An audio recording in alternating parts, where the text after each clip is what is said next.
TRS కార్యకర్తల్ని పరామర్శించడం జరిగింది. ఈ కేసే ఒక అక్రమ కేసు.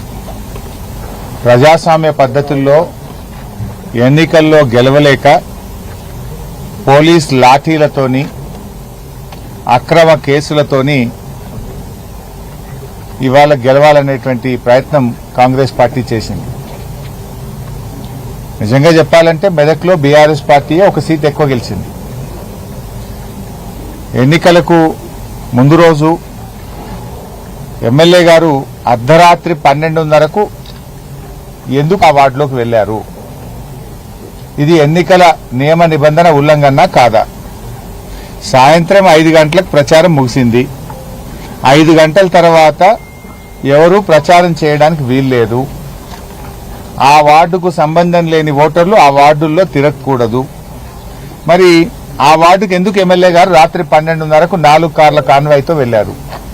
4 కార్ల కాన్వాయ్తో వెళ్లి అక్కడ ఒక ముస్లిం మహిళ ఇంటికి వెళ్లి ఆ మహిళను బెదిరించి ఆ మహిళ ఛాతి మీద చెయ్యి వేసి నైటీని చింపే ప్రయత్నం జరిగింది.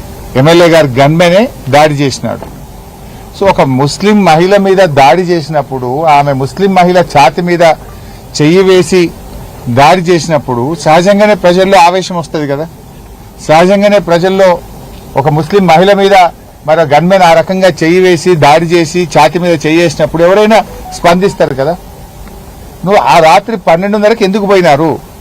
డిఎస్పీ గారు దగ్గరుండి వాళ్ళని 12:30కి తీసుకెళ్లి డబ్బులు పంచిపిస్తాడా? మరి 12:30 రాత్రి మీరు ఇక్కడ రాకూడదు, నియమ నిబంధనలకు ఉల్లంఘన, ఇక్కడికి 4 కార్ల కాన్వాయ్తో ఈ రాత్రిపూట ఈ వార్డులోకి రావద్దని చెప్పాల్సిన డిఎస్పీ దగ్గరుండి ఎమ్మెల్యే గారిని 4 కార్ల కాన్వాయ్ని తీసుకుపోయి డబ్బులు పంపించే ప్రయత్నం చేస్తారు. ప్రశ్నించినటువంటి ఒక ముస్లిం మహిళ మీద గన్మెన్ ఛాతి మీద చెయ్యి పెట్టి నైటీ చింపి దాడి చేస్తాడు. అసలు కేసు పెట్టాల్సింది ఎవరి మీద? ఎన్నికల నియమ నిబంధన ఉల్లంఘించి అర్ధరాత్రి పూట డబ్బులు పంచిన ఎమ్మెల్యే అనుచరుల మీద కేసు పెట్టాలి. ఒక ముస్లిం మహిళ మీద దాడి చేసి ఆ నైటీని చింపిన గన్మెన్ మీద కేసు పెట్టాలి. కానీ మీరు వాళ్ళ మీద కేసు పెట్టారు. అన్యాయాన్ని ప్రశ్నించినటువంటి బీఆర్ఎస్ కార్యకర్తల మీద అక్రమ కేసులు పెట్టి ఈరోజు సంగారెడ్డి జైల్లో నిర్బంధించారు. ఇంకా బాధాకరమైన అంశం ఏంటంటే అరెస్ట్ అయినటువంటి 13 మందిలో 6 ఎస్సీలు. ఈ ఎస్సీల మీదనే ఎస్సీ/ఎస్టీ కేసులు పెట్టారు. ఇది ఎక్కడ భారతదేశంలో ఉంటుందా? అంటే ఎంత ఆగమాగం ఉన్నారంటే 307 సెక్షన్ పెట్టినారు.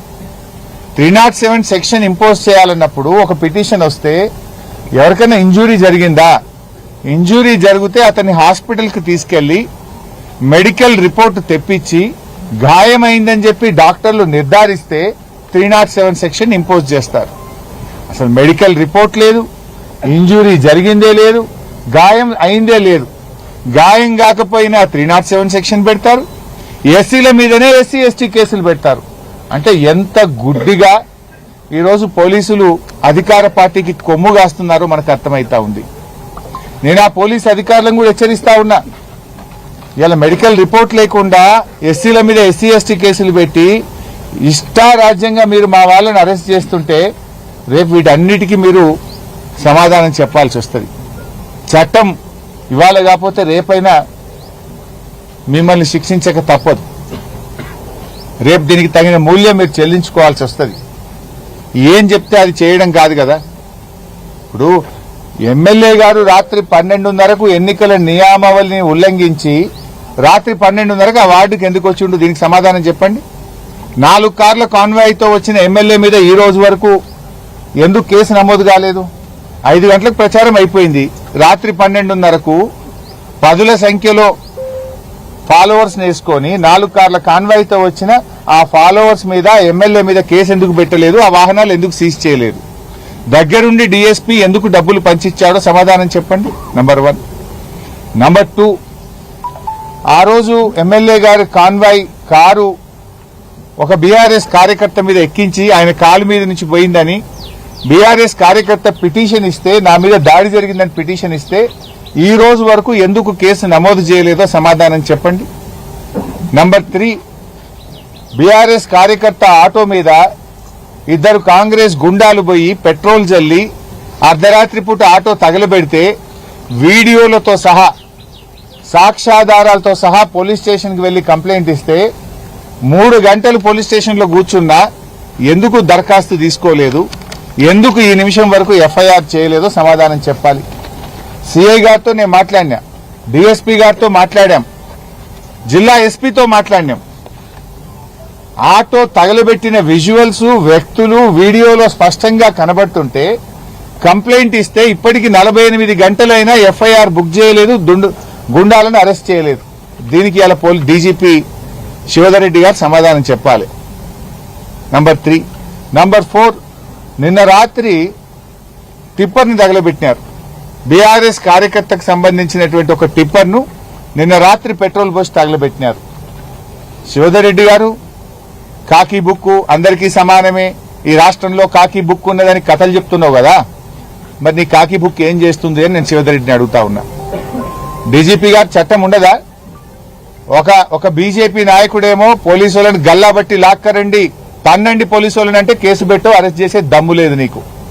ఒక కాంగ్రెస్ నాయకుడేమో బూతులు నోటితో నేను ఉచ్చరించలేనటువంటి బూతులతో పోలీసులను డ్యూటీలో ఉన్న వాళ్ళని అడ్డగోలుగా తిడితే నీకు అరెస్ట్ చేసే దమ్ము లేదు. ఇవాళ మా కార్యకర్తలు ఇండ్ల మీద దాడి చేస్తారు, ఎన్నికల నియామావళిని ఉల్లంఘిస్తే కాంగ్రెస్ ఎమ్మెల్యేని అరెస్ట్ చేసే దమ్ము లేదు, కేసు పెట్టవు, ఎఫ్ఐఆర్ ఇష్యూ కాదు. ఆటో తగలబెడితే ఇప్పటి వరకు ఎఫ్ఐఆర్ ఇష్యూ కాదు. మా టిప్పర్ తగలబెడితే ఎఫ్ఐఆర్ ఇష్యూ కాదు.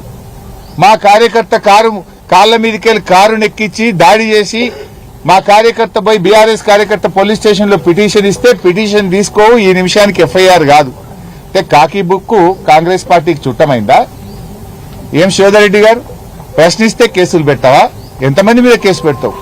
క్యాతన్పల్లిలో మా ఎమ్మెల్యే మాజీ ఎంపీ బాల్కా సుమన్ మీద అక్కడ 4 మీద కేసు పెడతావు. ఆమన్గల్లో బీఆర్ఎస్ కార్యకర్తల మీద కేసు పెడతావు. అరే ఎమ్మెల్యే గారు లోపల జైల్లో అబ్బాయి చెప్తున్నాడు, ఏం పేరు, లోపల బూత్లోకి వచ్చి నన్ను బెదిరించిండని, అఖిల్ అనే ఒక కార్యకర్త ఇప్పుడు నేను జైల్లో పరామర్శిస్తే చెప్తున్నాడు, ఆయన ఎలక్షన్ రోజు పోలింగ్ బూత్ లో బీఆర్ఎస్ పార్టీ ఏజెంట్ గా కూర్చున్నాడు. పోలింగ్ బూత్ లో వీడియో ఉంటుంది, లైవ్ పోలింగ్ బూత్ లో సీసీ ఫుటేజ్ ఉంటుంది. అక్కడ ఆ బూత్ లోకి వెళ్లి ఎమ్మెల్యే అఖిల్ అనే బీఆర్ఎస్ కార్యకర్తను నువ్వు బిడా నీ సంగతి చెప్తా, నువ్వు ఎవడరా బీఆర్ఎస్ ఏజెంట్ అని అడిగి బయటకు వచ్చినాక నిన్ను చంపేస్తా అని పోలింగ్ బూత్ లో పోలింగ్ ఆఫీసర్ల సమక్షంలో మా ఏజెంట్ను బెదిరిస్తే కేసులు ఉండవు.